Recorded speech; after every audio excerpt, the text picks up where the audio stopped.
सुप्रभात मेरे प्रिय विद्यार्थियों, आप सभी का हार्दिक स्वागत है कक्षा 7वीं के ई लर्निंग हिंदी के वसंत के कक्षा।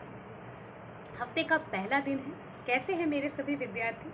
उम्मीद है आप सभी घर पर सुरक्षित हैं और पढ़ाई कर रहे हैं। तो विद्यार्थियों, हम लोग जो है चिड़िया की बच्ची नामक पाठ को पढ़ रहे थे। आज हम उसी सिलसिले को आगे बढ़ाएंगे। हम देख रहे थे कि चिड़िया जो है बार बार सेठ को रिक्वेस्ट कर रही थी, सेठ माधव दास को, मुझे छोड़ दिया जाए, मुझे मेरे घर जाने दिया जाए, क्योंकि वहाँ मेरी माँ जो है मेरी बाट जो रही होगी, मेरी राह देख रही होगी। रात हो रहा है, अंधेरा हो रहा है और मुझे अंधेरे से डर लगता है, मुझे कुछ दिखाई नहीं देता है अंधेरे में, मैं रास्ता नहीं पहचान पाऊँगी। और सेठ जो है उसे सोने चांदी का लोभ दिखा करके उसकी माँ को उसके सामने तुच्छ बता रहा था। मतलब सोने चांदी उसके रुतबे के सामने उसकी माँ को तुच्छ बता रहा था। ठीक है, ये घटना घट रही थी।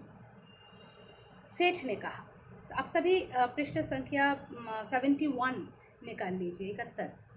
सेठ ने कहा, अच्छा चिड़िया, जाती हो तो जाओ, पर इस बगीचे को अपना ही समझो, तुम बड़ी सुंदर हो। पता नहीं सेठ के मन में क्या था। अब तक तो सेठ उसको छोड़ने के लिए तैयार नहीं था।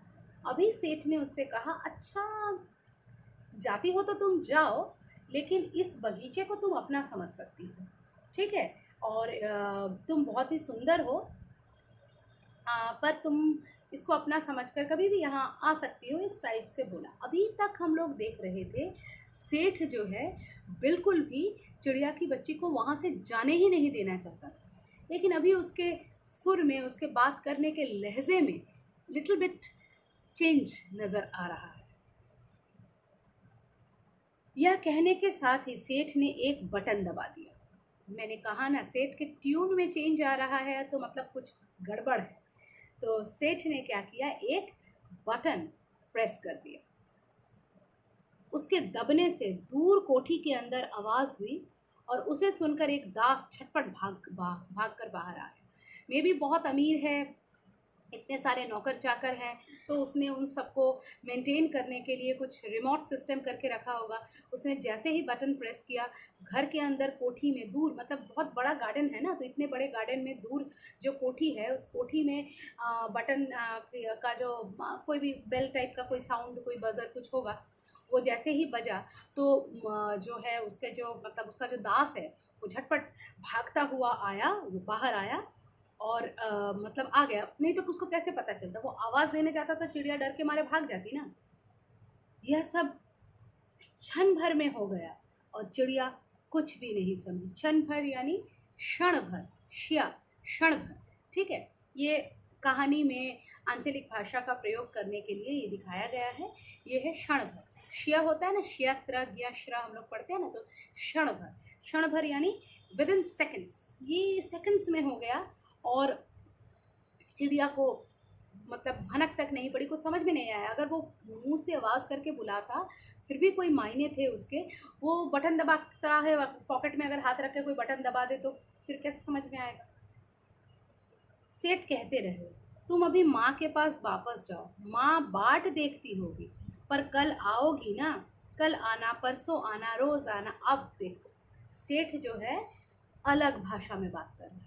अब तक उसको रोकने की बात कर रहा था, अब तक उसके माँ के अस्तित्व को झुठला रहा था, पैसे से वो जो है उसके माँ का आकलन कर रहा था। अब क्या कह रहा है, तुमको जाना है ना, ठीक है जाओ, कोई प्रॉब्लम नहीं है, तुम जा सकती हो। तुम्हारी माँ बाट देखती होगी, तुम्हारी माँ तो राह देख रही होगी। अचानक उसको कैसे समझ में आ गया? अब तक तो बेचारी चिड़िया यही समझा रही थी, तब उसके समझ में नहीं आया था, और अभी पता नहीं उसको कैसे समझ में आ गया। बोले, तुम्हारी माँ तो तुम्हारी बाट देख रही होगी, तुम जाओ, तुम कल आओगी ना, उससे वादा ले रहा है, तुम कल आओगी ना, तुम कल आना, परसों आना, रोज़ आना। अगर सही में यही उसको करना था तो ये तो उसको पहले ही वो बोल सकता था, क्योंकि ये बात तो सही है कि फिर चिड़िया उसके पास भी आ सकती थी और वो अपने तरह का लाइफस्टाइल भी जी सकती थी। वो अगर डेली उससे एक बार आके मिल जाएगी और फिर वो अपने घर वापस चली जा सकती है, तो इसमें तो कोई हर्ज होने वाली बात नहीं है, चिड़िया भी शायद मान जाती।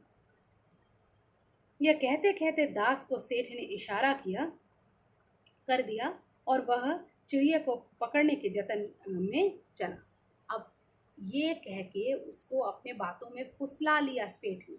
तो बच्ची बेचारी क्या करती, उसको समझ में नहीं आ रहा था, ये सब बात कर रहा है, तो अब वो थोड़ा पहले से आश्वस्त महसूस कर रही है, अपने आप को सेफ महसूस कर रही है। तो इसमें इस ऐसे सिचुएशन में क्या होता है कि ये जो मतलब सेठ है वो उसके मतलब कर्मचारी को, उसके दास को इशारा कर देता है कि वो चिड़िया को जकड़ ले, दबोच ले, पकड़ ले। ठीक है, और उसका जो मतलब दास है वो भी पकड़ने के जतन करने लगा। आप लोग सोच रहे हैं कैसे? देखिए, वो चिड़िया से बात कर रहा है, बहुत देर से बात कर रहा है, चिड़िया उड़ नहीं पा रही थी, बात में उलझ गई थी। ठीक है, और वो शायद उसको डर भी लग रहा था कि मैं उड़ने जाऊंगी तो सेठ अगर मुझे झपट ले, मुझे मार दे, तो इसलिए वो उड़ भी नहीं पा रही थी, डर रही थी। तो ऐसे सिलसिले में जब जो है पीछे से आकर, जब वो देख रही है थोड़ी मैं सेफ हूँ, तो उसका क्या हो रहा है, उसका कॉन्शियसनेस धीरे धीरे कम हो रहा है। वो जितनी कॉन्शियस होकर डर के पहले बैठी हुई थी, अब उसका डर थोड़ा कम हो रहा है। तो ऐसे सिचुएशन में अगर पीछे से आके उसको कोई पकड़ ले, तो हो सकता है कि वो पकड़ने में मतलब सक्षम हो जाए, वो उसको पकड़ पाए। तो यही सोच रहा है, और मतलब यही सोच सेठ की चल रही थी और यही हो रहा था। सेठ का दास जो है चिड़िया को पकड़ने के लिए किसी तरह से जतन कर रहा था। ऐसे ही जाके दबोच ले गया तो चिड़िया शायद उड़ भी सकती थी, इसलिए वो ट्रैप करने की कोशिश कर रहा था। सोचिए क्या से क्या हो गया, कहाँ बेचारी चिड़िया आई थी सुंदर सा बाग देख कर बैठने, और क्या क्या होने लगे। सोचते रहिए, पाठ को समझते रहिए। फिर मिलते हैं अगले कक्षा में, तब तक के लिए धन्यवाद।